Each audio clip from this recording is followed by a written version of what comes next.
בוקר טוב, אורית. בוקר טוב. אני ממש שמחה על הרעיון הזה, על הסיפור הזה, שתוכלי להשמיע את הסיפור שלך, שאותי הוא כבר, אני עוקבת אחריו כבר שנים. אנחנו מכירות מזמן מזמן. הבכורה שלי היום בת 24, זה בערך, בוא נגיד 22 שנה. וואו. נכון. כן, זה הרבה זמן. אז אני אציג אותך. שיכירו כולם, אורית ברש, מעצבת לשעבר ואשת חינוך ויזמית חינוכית חברתית בהווה, בעלת תואר ראשון בעיצוב במה ותואר שני במדיניות חינוך, שניהם בהצטיינות. היום היא לומדת ניהול תרבות ואומנות בעולם כאוטי בתוכנית להב פיתוח מנהלים באוניברסיטת תל אביב. היא בעלת רקע עשיר ביזמות, הקמה וניהול פרויקטים חינוכיים חברתיים, ביניהם הקמת גן מעורבות הורים שבזכותו אנחנו הכרנו, שהוא פועל כבר 26 שנה.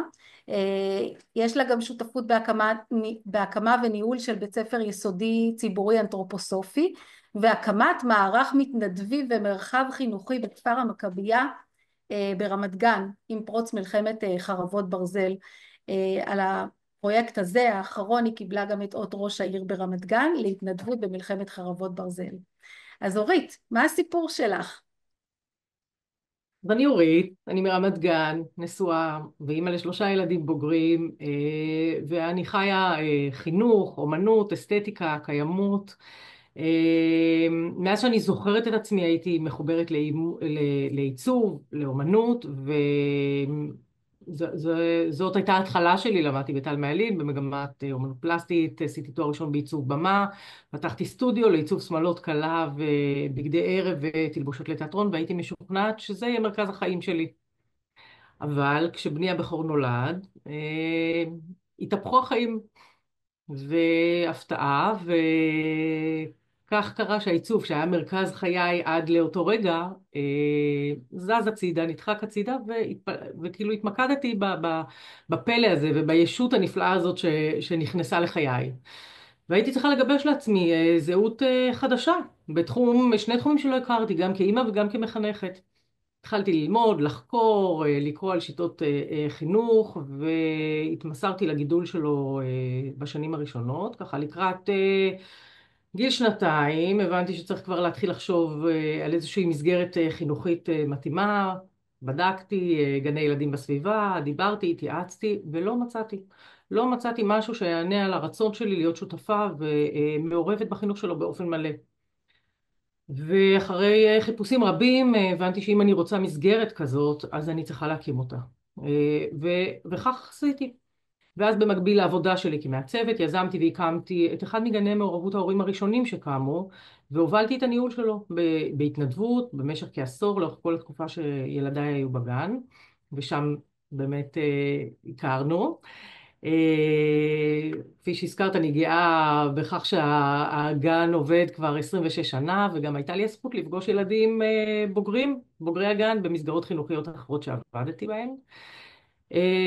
כשנגמר הפרק הזה התמסרתי ככה לליווי לימודי ורגשי של בתי שאובחנה כבעלת לקויות למידה משמעותיות וקשב וריכוז, והעבודה הצמודה איתה לאורך השנים הובילה אותי להבנה שהתשוקה שלי בחינוך ואני רוצה לעסוק בזה באופן פרופסיונלי.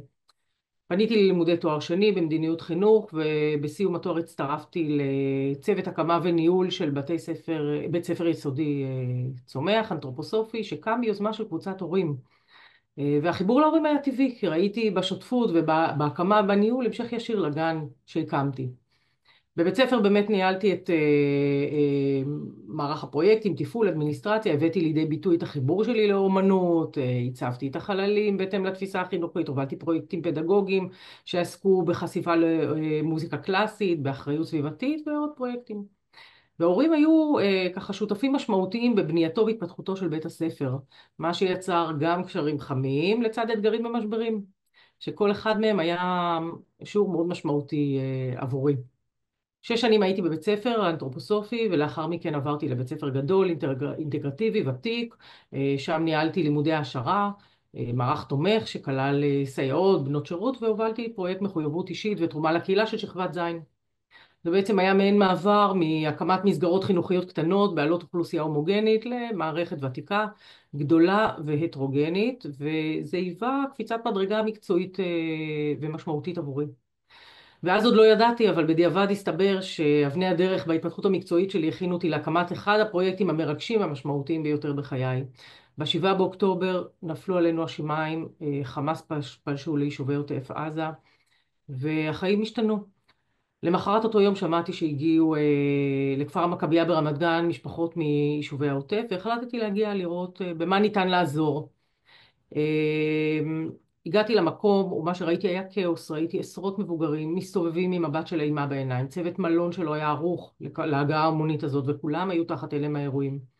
הסתובבתי בין האנשים, הסתכלתי על הילדים הנסערים, על המבוגרים שחלקם חוו טראומה ממעגל ראשון, והיו תחת השפעתה, והבנתי שמה שצריך זה לייצר איזושהי מסגרת לילדים שתיתן להם יציבות ועוגן בתוך הכאוס הזה. אז אני רוצה לשאול, אורית, כן. את יכולה לשתף על העבודה המשותפת? את דיברת על זה שזה היה מתישהו שיתוף פעולה עם הרשות המקומית וגם משרד החינוך. את יכולה לשתף על העבודה המשותפת באמת עם הרשות המקומית ומשרד החינוך? אז באמת זה לקח זמן, כי אנחנו כולנו יודעים שלרשויות, למוסדות הרשמיים לקח זמן, מה שנקרא, להיכנס לתמונה. ובהתחלה הייתה עבודה מאוד משמעותית שהייתה מבוססת כולה התנדבות, גם צוות מכבי עולמי, מכפר מכבייה, אני, המתנדבים שגייסתי, בעצם תוך יומיים הקמתי שם מערך, גם את המסגרת החינוכית, מסגרת חינוכית חברתית לילדים באמצעות התרומות שקיבלתי של משחקים, חומרי יצירה וספרים, וגם באמצעות מתנדבים שהגיעו ושפנו אליי בהמוניהם, וממש תוך יומיים הקמנו מערך רב-תחומי שנתן מענה לאוכלוסייה רב-גילאית בתחומים רבים. והעבודה הזאת נמשכה קרוב לשבועיים. עכשיו, אני אומרת את זה עכשיו קרוב לשבועיים, אבל כל שעה, כל יום, זה היה כמו שווה ערך לשבוע. כל יום היה כמו שבוע, זה היה אינטנסיבי מהבוקר עד הלילה, 7 ימים בשבוע. ובאמת הכניסה של הרשויות הייתה ככה קצת מטרידה, זאת אומרת, לא יודעת אם להגיד מטרידה, אבל תהיתי איך זה יקרה. כי כשהם הגיעו, חששתי מהמפגש הזה, כי הקמנו שם משהו שהוא היה ממש אוטופי. הייתה עבודה היה שיתוף פעולה, היה עבודה ללא אגו, ובאמת היינו כמו מכונה משומנת שעובדת למען אותה מטרה. והיו דברים מדהימים, בין אם זה נתנו מענה רפואה משלימה ורפואה קונבנציונלית ותמיכה נפשית ומשחקיית פעוטות לקטנים, והתחלנו לתת מענה של שיעורים פרטיים לתלמידי תיכון, ובנינו את המסגרת הראשונה של הגן. ואז באמת הגיעו משרד החינוך והרשות המקומית, אבל זה היה מפתיע. כי הכניסה הייתה חלקה, ומשרד החינוך שלחו מנהלות לשעבר לכל מרכזי המפונים. הגיעה אלינו מישהי מדהימה, מנהלת ותיקה עם ניסיון מדהים, עם רגישות, עם יכולת ראייה. הגיעו נציגים של מחלקת החינוך והרווחה בעיריית רמת גן, והם פשוט נכנסו לתוך המערך שאני הקמתי בצורה חלקה, ושילבנו כוחות ועבדנו ביחד, והניסיון שלי היה ממה שאני רואה בחברה שלנו בהרבה מקומות, במיוחד בחילופי שלטון, את המאפיין הזה של מחיקת ההצלחות והעשייה של הצוות הקודם וכניסה עם כל מיני רפורמות חדשות, ומזה חששתי, וזה לא קרה להפתעתי. העבודה הפכה להיות ביחד ובשותפות, ובאמת זה היה משהו מאוד מאוד מרגש של כניסה לתשתית שכבר נעשתה ובנייה של השלב הבא על גבי מה שנעשה, וכך התקדמנו קומה אחרי קומה אחרי קומה. אני זוכרת, אורית, שסיפרת לי שגם אוניברסיטת בר אילן, המחלקה לחינוך נכון, באוניברסיטת בר אילן, גם השתלבה בתוך המערך הזה. נכון, נכון, איך זה נכון. קרה? אז אחרי שבאמת הרשות המקומית ומשרד החינוך נכנסו לתמונה, הגיעה אוניברסיטת בר אילן, הפקולטה לחינוך של אוניברסיטת בר אילן ותוכנית האריס. האמת שנציגות של תוכנית האריס היו כבר מהיום הראשון. היו שם מרצות ודוקטוריות ועובדות סוציאליות, ובאמת נשים מהתוכנית שמ-day one תוכנית אריס מתמקדת בחינוך לגיל הרך, בגיל הרך, ישבו במשחקייה לפעוטות שהקמנו, ופשוט ישבו וליוו את הילדים וליוו את ההורים ואבחנו והדריכו ממש מהיום הראשון. בשלב מאוחר יותר הם נכנסו באופן רשמי, וגם הפקולטה לחינוך ששלחה אלינו את הסטודנטים לחינוך, שיצאו אצלנו את הסטאז' שלהם, זה היה מוכר להם, החליטו להכיר להם את זה כעבודה בסטאז' שהם נדרשו לעשות במסגרת התואר, וזאת הייתה באמת, זה היה שיתוף פעולה מדהים, כי אחד הדברים ככה שאני מנסה לקדם לאורך השנים, בעקבות גם התואר השני שעשיתי וגם תעודת הוראה שעשיתי, זה החיבור של הסטודנטים לשטח. לא רק לבוא וללמד את המקצוע שאתם רוכשים באוניברסיטה, אלא גם להיות בפועל בכיתה בתור סייעים וסייעות ובתור עזרה, כדי לראות באמת מה קורה בשטח, מה קורה בחיים, לא להיות מנותקים ולהבין לקראת מה אתם נכנסים, למה אתם נכנסים. והעבודה איתם הייתה פשוט מרגשת. מה עוד שאנחנו היינו במצוקה, כי כשעברנו לשלב באמת שהתמקד במרחב החינוכי, אה, כבר זה היה ברור שאי אפשר לגייס מתנדבים רגילים. היה צריך למצוא מתנדבים שיש להם איזושהי אוריינטציה לחינוך, שהם מבינים את העניין הזה, שיש להם ניסיון ושהם מוכנים להתחייב במידה מסוימת. זה היה ברור שאי אפשר להתחייב לגמרי, אבל איזושהי התחייבות כדי ליצור באמת איזושהי שגרה ומחויבות לילדים, ושיהיו דמויות משמעותיות שהם מכירים אותם ושיוכלו לפנות אליהם. אז זה באמת היה משהו מאוד מאוד אז, משמעותי, הכניסה אז שלהם.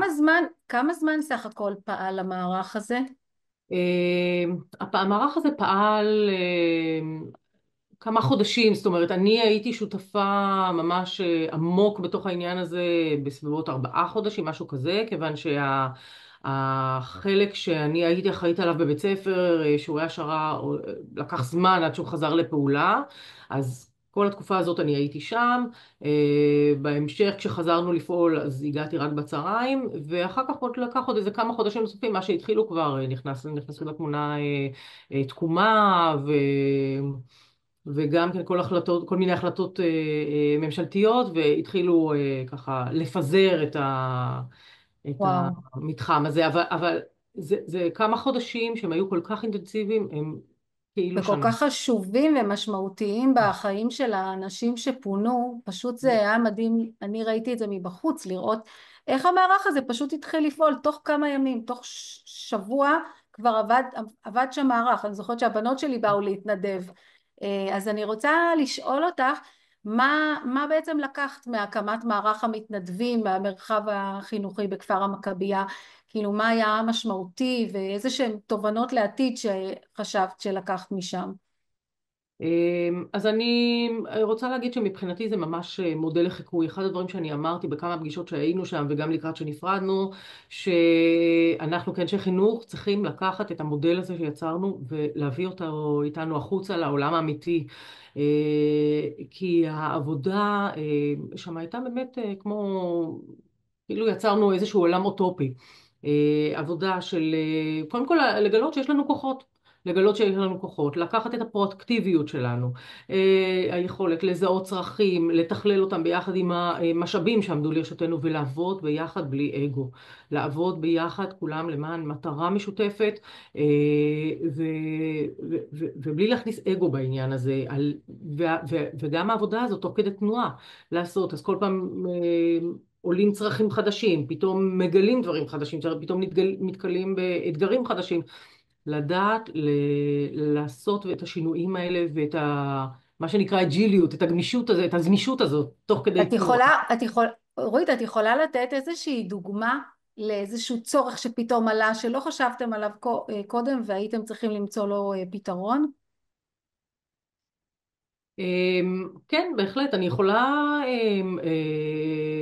לתת דוגמה של שני דברים, ככה, שתי נקודות שככה מאוד אפיינו את ההתחלה. הייתה היענות מאוד מאוד גדולה ורצון מאוד גדול לבוא ולהופיע ולעשות איזה שהם פעולות הפגה, אומנים הגיעו והם רק רצו להופיע למען המפונים. אבל די בהתחלה הגיעו לשם, בהתחלה אנשים גם ממעגל טראומה ראשון, וזה לא התאים. זה היה עומס גדול שהוא פשוט היה לא התאים, והיה צריך לתת להם את המקום שלהם, את השקט שלהם, שנייה, לנשום, להתאפס, להבין מה קרה, לתת מענה לצרכים אחרים.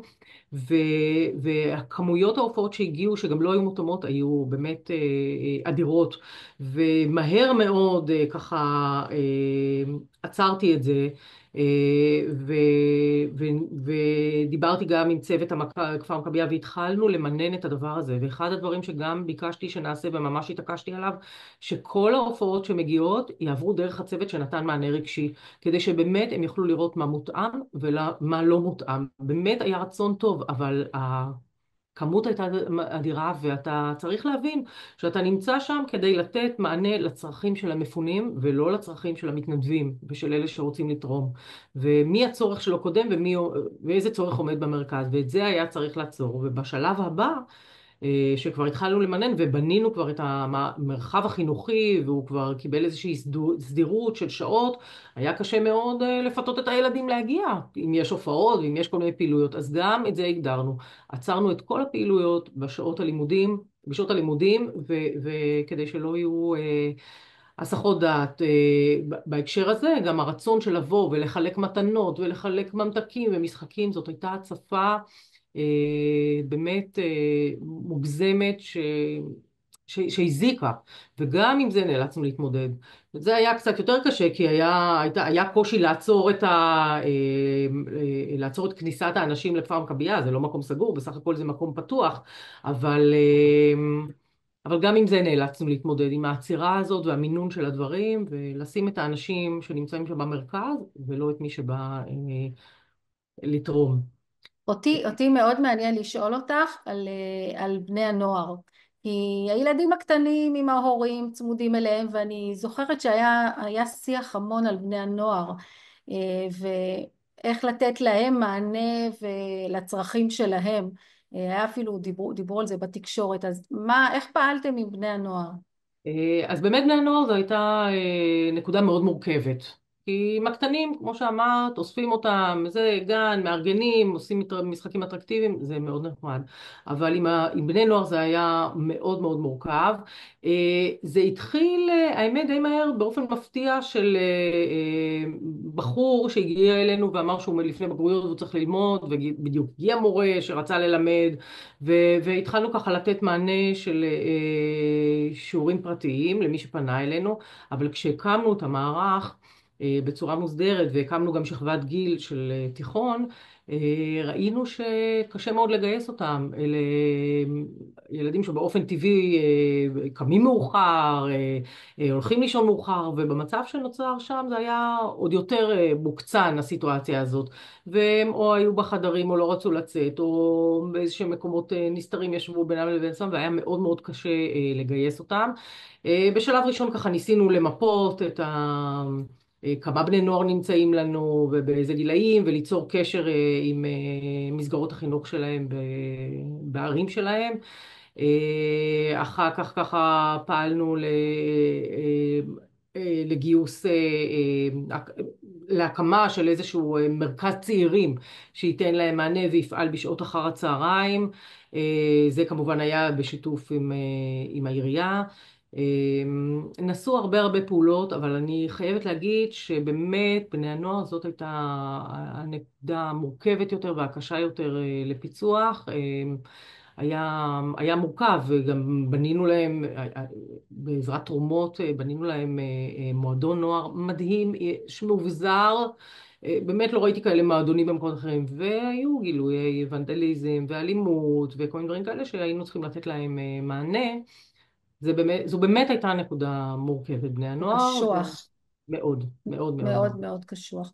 אז, אז תגידי אורית ככה מתוך החוויה שלך, מה, קודם כל האם החזון החינוכי שלך השתנה לאורך השנים? אני מדברת לא רק על התקופה שהיה את החרבות ברזל. התחלת בסך הכל כאימא צעירה, אה, והתפתחת במהלך השנים, בכלל הסוגיה של מעורבות הורים, כן או לא, אה, איך החזון החינוכי שלך היום לעומת אז? אמ, קודם כל כמובן שהוא השתנה, והוא התפתח, אנחנו אנשים שגדלים ומתפתחים ומשתנים, ומי שעוסק בחינוך בוודאי שחייב לשמור על הגמישות הזאת. אני זוכרת את עצמי כאימא צעירה שהקימה את הגן, הייתי משוכנעת שכל הידע והחוכמה אצלי ביד, ואי אפשר היה להסיט אותי לדברים אחרים, ולאט לאט את לומדת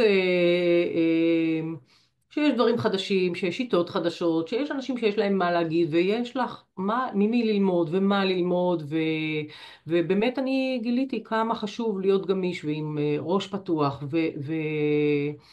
וללמוד דברים חדשים, ובאמת התעקשתי על זה לאורך כל הדרך. אני רוצה לציין שתי נקודות מאוד מרגשות שהיו, ככה, אני זוכרת אותן בהקשר הזה של הקמת המערך, וזה גם קשור לחזון החינוכי שהלך והתחזק בי במהלך השנים. אה, גייסנו תרומות, ציוד, ויום אחד קיבלתי תעודת משלוח, ואני רואה שקיבלנו ארוניות לגנים שהקמנו ממנהלת מעונות יום בכפר קאסם. ואני עכשיו מספרת את זה, יש לי צמרמורת, זה כל כך ריגש אותי, במיוחד בהקשר של חרבות ברזל, לקבל תרומה ממישהי ערבייה, אשת חינוך, אבל ערבייה. ואני זוכרת שהתקשרתי אליה ודיברנו, הייתה שיחה מאוד מאוד מרגשת, זה דבר שאני ככה לא יכולה לשכוח אותו. וגם ההיכרות, אחת מנשות החינוך הדומיננטיות שהקימו איתנו את המערך, סגנית מנהלת משדרות, שהייתה בין המפונות, בין משפחות המפונים, שהייתה מאוד דומיננטית בהקמת המערך, ובקיץ האחרון נסענו לבקר אותה. היכן שהיא גרה, היא גרה ממש על הרחוב שבו ראו את הסרטון טויוטה הלבנה המפורסמת, במרחק הליכה מתחנת המשטרה, ראינו את כל הדברים. והקשר שנוצר, הקשר שנוצר עם אנשים שלעולם לא הייתי פוגשת. לא הייתי פוגשת אותה, לא הייתי בשדרות, ולא היה לי שום עניין לנסוע לשם. וקודם כל גיליתי את העיר הזאת, וגיליתי אותה, וגיליתי אנשים מכל מיני מקומות שאת מגלה כמה שפה משותפת יש לנו ביחד, וכמה רצון, וכמה אפשר לחיות ביחד, ובאמת הם כמו משפחה שלי, הם ממש כמו משפחה.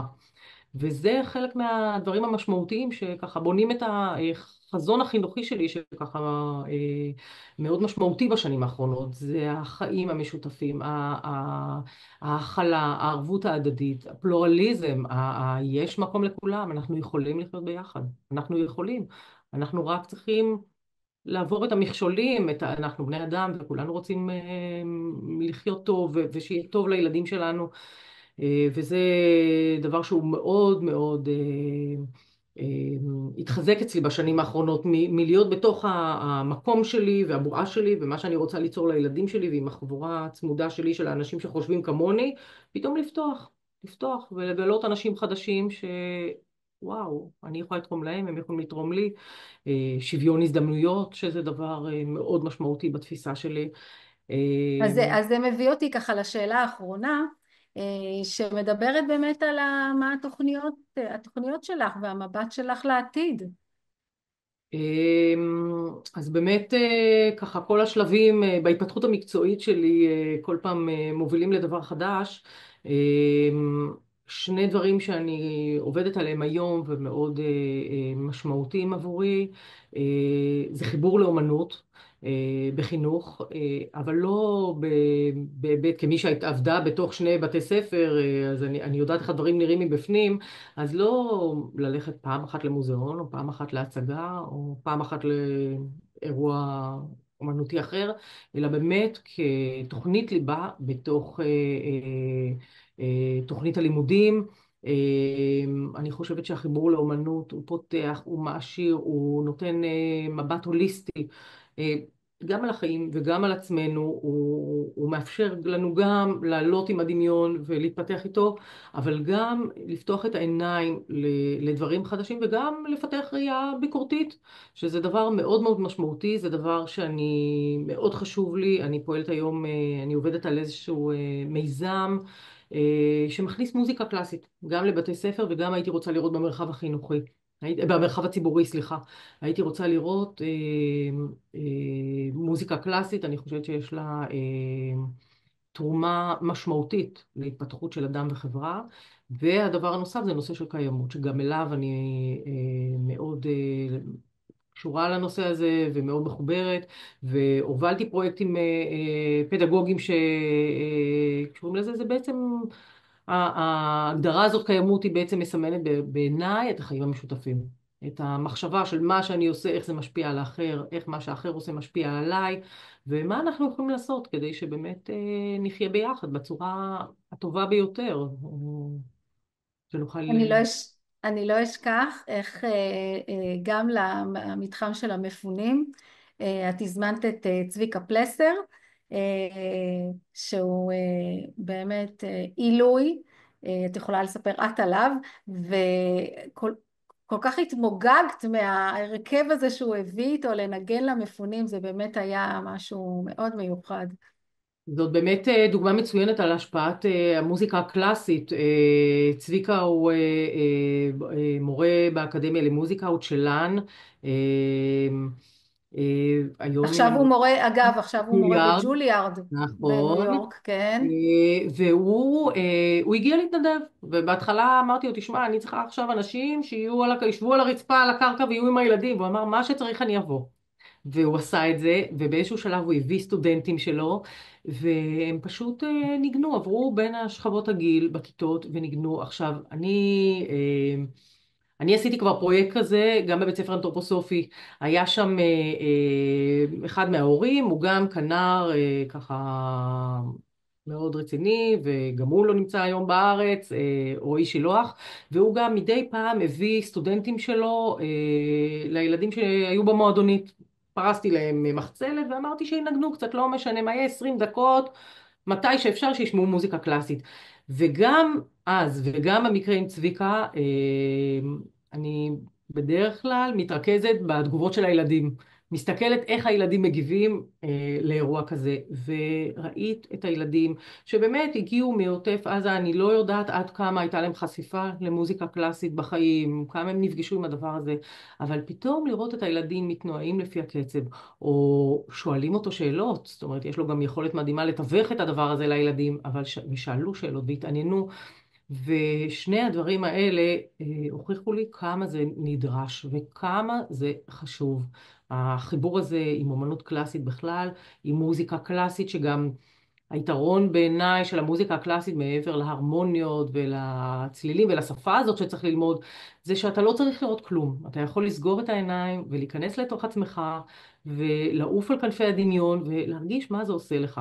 מה זה עושה לך? ואני חושבת שזה דבר שהוא מאוד, נקודה שהיא מאוד מאוד חיונית בחינוך, ואת זה אני רוצה לקדם. זה באמת הרבה בזכות צביקה ורועי שעזרו ותרמו בדבר הזה, וההשפעה של זה הייתה מדהימה על הילדים. איזה יופי, איזה יופי, איזה סיפור מרגש, באמת. אני לא סתם אה, אה, קיבלת את הפרס בעיריית רמת גן. אני הייתי נוכחת בטקס וזה היה באמת באמת מרגש. אני חושבת שהיו כאן יוזמות מדהימות, אבל לראות את המערך הזה בכפר המכבייה עובד, ואנשים מכל רמת גן באו להתנדב, ואת שיבצת אותם, והיה קבוצת וואטסאפ, ואני זוכרת שהבנות שלי עד שהתחילה בית ספר והאמצעית בכלל התגייסה, אז הם פשוט הגיעו ושופצו איפה שהיה צריך, וזה היה פשוט מדהים.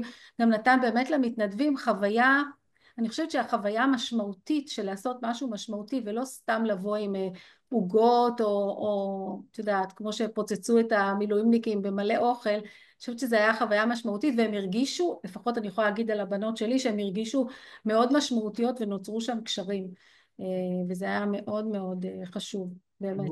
אני מסכימה, התרומה היא לשני הצדדים ללא ספק. ללא אז ספק, ואתה הולך מלא עם סיפוק ועם מדהים, תחושה מדהים. נהדרת.